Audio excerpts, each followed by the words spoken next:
زمان آمد باش، آمد باش، اے لشکر صاحب زمان آمد باش.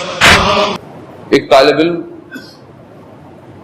سے پوچھا اس کے بچے نے کہ اس نے ظاہر ہر کوئی کہتا ہے گھر میں بچوں کو کہ 2 آیت پڑھو، 2 آیت پڑھنی چاہیے، 40 دن پڑھیں تو روایت ہے کہ 40 دن پڑھیں تو امام کے ساتھ. تو اس نے اپنے بچے کو یہ کہا، بچے نے بڑے شوق سے بولا 40 دن پڑھتے ہیں.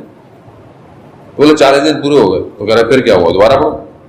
کہہ رہے مگر وہ جتنا پڑھو گے اتنا قریب ہوگا. تو اس نے پوچھا، والد تھے تو آپ کہا بیٹا جب سے سمجھ میں آیا ہم تو اس وقت سے پڑھ رہے ہیں، اور اگر خدا نہ خواستہ بھول بھی جائیں صبح تو دن میں قضا کی نیت سے پڑھ لیتے ہیں 2 آیت. یعنی کیا چیز ہے، یعنی یہ ایک ایسنشیل زندگی میں چیز ہونی چاہیے کہ میں اگر کچھ نہیں کر سکتا تو 2 آیت تو پڑھوں روز. یعنی امام کا ساتھ کیسے دیں گے آپ؟ جیسے بہت سارے لوگ کہتے ہیں کہ کوئی بڑا کام مل جائے، کچھ یہ ہو جائے، کچھ وہ ہو جائے. ہوتا ہے. نجف میں آیت اللہ عراقی بیان کرتے ہیں کہ نجف میں شیخ محمد تھا، مریض تھا، سینے میں اس کے کوئی مشکل تھی، فقیر بھی تھا، غریب بھی تھا، اور اس پر یہ کہ کسی سے رشتہ بھی کرنا چاہتا تھا. رشتہ بھیجا، ان کا بھائی تم فقیر ہو، آپ پیسے نہیں ہے، تمہیں کہاں سے بیٹی دے. بڑا دل ٹوٹا. تو اس نے علماء سے سنا ہوا تھا کہ 40 دن مسجد سہلا میں جائیں چلا کاٹیں. جیسے ہمارے بھی لوگ کہتے ہیں مولانا صاحب کچھ تسبیح دے دیں، کچھ دعائیں دے دیں. جوان زیادہ بولتے ہیں کہ بھائی کچھ دیں پڑھنے کے لیے کہ کچھ معاملہ ہو ہمارا بھی. وہ بھی چلا گیا. اب اس نے جب 39 ڈیز ہو گئے تو آخری دن جب گیا تو دیکھا اس کے سینہ، کیونکہ مریض تھا تو خون آ رہا، تو مسجد کے اندر نہیں جا پایا، باہر ہی بیٹھ گیا.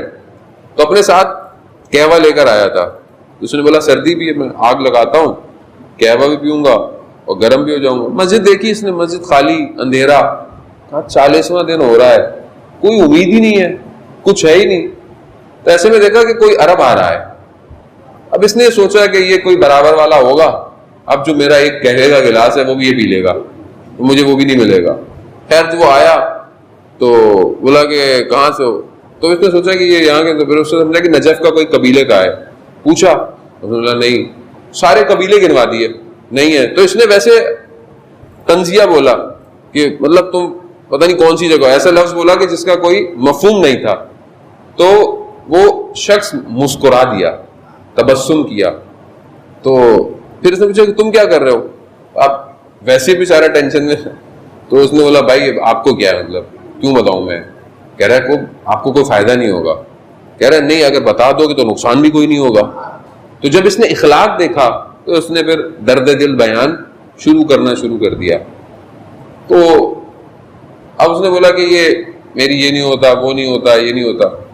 اب اس نے بولا کہ میں مریض ہوں. تو اس عرب نے کہا کہ تمہارا مرض ٹھیک ہو جائے گا، تمہاری شادی بھی وہاں ہو جائے گی، لیکن جو تمہارا فقر ہے وہ رہے گا. کوئی متوجہ نہیں ہوا. کہتا اچھا آپ میرے ساتھ حضرت مسلم کی زیارت کر لیں گے. آپ کو پتا ہے مسجد سہلا سے تھوڑا فاصلہ زیادہ تو ہے نہیں. جاتے رہے. مسجد کوفہ میں پہنچے تو کہا کہ مسجد میں 2 رکعت نماز تحیت کی پڑھیں. جب نماز پڑھی تو اسے نماز میں تلاوت میں احساس ہوا کہ یہ تو تلاوت بہت مختلف ہے. تو اس کے ذہن میں آیا کہ یہی تو امام نہیں ہے. جیسے اس کے خیال میں آیا تو نور نے امام کو گھیر لیا. یہ چہرہ نہیں دیکھ پایا. جب تک نماز ختم ہوئی تو وہ نور جا چکا تھا. اب اس کو شرمندگی، استغفار کہ مولا مجھ سے غلطی ہو گئی، میں نے ادب نہیں کیا، میں نے یہ نہیں کیا، مجھے پتا نہیں تھا، یہ نہیں کیا. اور پھر کہنے لگا دیکھیں مولا میں نے حضرت مسلم کی زیارت کا کہا تھا، آپ نے وعدہ کیا تھا کہ ساتھ آئیں گے، دوبارہ آ جائیے. تو ایسے میں دیکھا کہ نور دوبارہ آیا اور حضرت مسلم کی قبر تک گیا.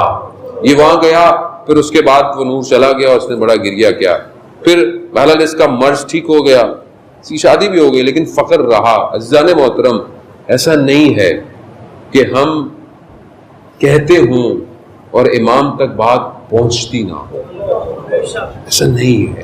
امام نہیں ہے وہ، یعنی سمجھیں امام کو. امام نہیں. ایسا ہو سکتا ہے امام جو ہر عالم میں ہے، اور ہر عالم میں فیض دے رہا ہے، عطا ہو رہا ہے فیض. کیوں؟ کیونکہ واسطہ فیض الہی ہے. ہم زیارت جامع کبیرہ پڑھیں تو ہمیں پتہ چلے کہ امام کہتے کس کو ہیں. یعنی ہر عالم میں، یعنی ملائکہ بھی امام سے فیض لے رہے ہیں، حاصل کر رہے ہیں، فیض لے رہے ہیں. ہمارے ذہنوں میں، ہماری گفتگوؤں نے، ہمارے لیونگ سٹائل نے، ہمارے مسائل نے ہمیں ایسا کر دیا ہے کہ شاید امام ہمارے فرقے کا ہے. خالی امام مطلب ایسا ہے، کیونکہ ظاہر ہے حالات آہستہ آہستہ ایسے، پھر ہماری گفتگویں بھی ایسی ہیں. کیونکہ ظاہر میں تو ایک چھوٹا طالب علم ہوں، یہ تو میں آپ کو جو پڑھ رہا ہوں یہ واللہ میرا نہیں ہے، واللہ میرا کچھ نہیں ہے، میں سب اساتید کا پڑھ رہا ہوں، ورنہ میں بھی وہی ہوں. مجھے کیا پتہ چلے گا امام کیا ہے؟ یہ تو میں نے ان سے سنا اور خود ائمہ نے کرم کیا کہ تھوڑا محسوس کروایا کہ کچھ سمجھنے کی کوشش تو کرو. ایسے تھوڑی کربلا پہنچو گے زندگی میں، مطلب صرف کیا در و دیوار کو چون کے واپس آ جاؤ گے کیا؟ یعنی امام کے پاس جو گیا وہ پلٹا تھوڑی ہے آج تک. کیسے پلٹیں گے آپ؟ یعنی امام، آپ بولے امام مولا زیارت کرا دیں، آپ آئیں گے؟ جن لوگ ہمیں کہتے ہیں مولانا صاحب ملنا ہے ٹائم دیں، وہ ملیں گے، آپ بہت احترام کریں گے، میرا ہاتھ چوم لیں گے، بہت احترام کریں گے، ظاہر عالم ہونے کی وجہ سے کر رہے ہیں، نہ کہ میری وجہ سے کر رہے ہیں. تو پھر آپ چلے جائیں گے، آپ اپنے گھر چلے جائیں. لیکن کیا آپ امام کو بولے مولا ہمیں زیارت کروا دیں، تو آپ کیا کریں گے؟ مولا میرے لیے دعا کیجیے گا، میری جاب کی دعا کیجیے گا، میرے تو ان کے گھر چلے جائیں گے. کربلا یہ سکھاتی ہے. ہاں، دعائے مطلوبہ کے جملے ہیں کہ میں امام کے گرد گھوموں گا جب تک کامیابی نہیں ہو جاتی. امام، کیونکہ ہم اس بیداری کو محسوس نہیں کر پا رہے جو وجود میں ہونی چاہیے. لشکر سرے صحرا نہ رہ جائے کہیں.